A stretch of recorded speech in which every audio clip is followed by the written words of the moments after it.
గుమ్మంలోకి ప్రతిరోజు వస్తూ పోతుంటావు ఎలాగా నా గాలి ఏకాంతం తగ్గాలి అంటూ వస్తూ పోతుంటావు ఎలాగా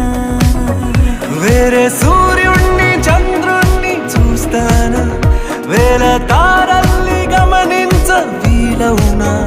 ప్రేమ కిరణాలు ప్రసరిస్తే నా పైన బ్రతుకు వెలిగే